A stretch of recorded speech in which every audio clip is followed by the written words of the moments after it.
Recently I came across a Spotify playlist of folk love songs, and on it was the 1965 song by Bob Dylan, She Belongs to Me. In therapeutic circles, I believe they would call this song a classic example of an avoidant type attracting an anxious attachment type.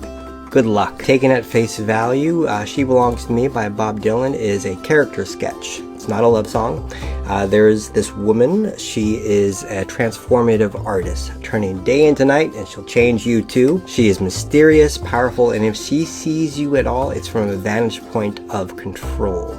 This is not a relationship of equal. Our narrator tells the listener that they should approach this woman with deference and with gifts. The title of the song, She Belongs to Me, seems to be in contrast with everything about how she is described. Let us note that the singer of the song does not seem to interact with her at all. He is describing her to someone else for their benefit.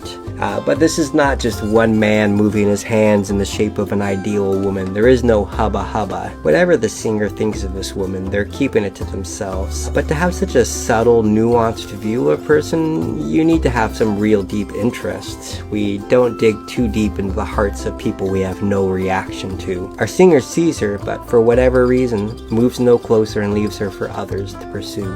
When writing or talking about Bob Dylan, I am always quick to dismiss any sort of explanation of who the song is about. I believe it devalues this song, She Belongs to Me in particular, to suggest who is it about.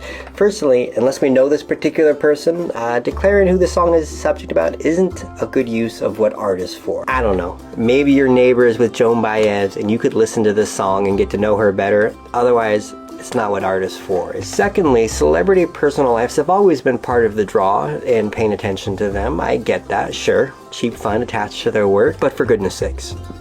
This is Bob Dylan. He's supposed to be a sophisticated artist who has a nuanced view on humanity and on society. We are not taking him at his best when we put him into the gossip rags. And lastly, the reason why I don't like to look into Bob Dylan's personal life is because one day, Bob Dylan will die. In 100 years, people will still be paying attention to the songs of Bob Dylan, but they won't know who Susie Rotolo was. If it was revealed that the song, She Belongs to Me, was written about Bob Dylan's middle school math teacher, the people in the future won't care. All will matter is the song. I think the song will still have something to say, and it can capture an audience. Can you see yourself in there? It is feasible to imagine some kin of mine, generations unborn, could hear the song and say, yes, I want to know a woman like that. That's who I want to fall in love with, you poor sop. Or it could be heard 100 years from now and be like, oh my god, that's who I am. These niños, they're pursuing me and they have no idea what they're up against. This is a story of fascination that could have been painted on the bedrooms of Babylonian royals,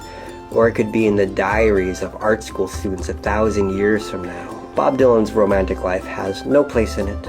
And since it is so good, Bob Dylan has no place in it. If this song were merely an obscure diary entry, it wouldn't be of use to anyone and it wouldn't be sung today.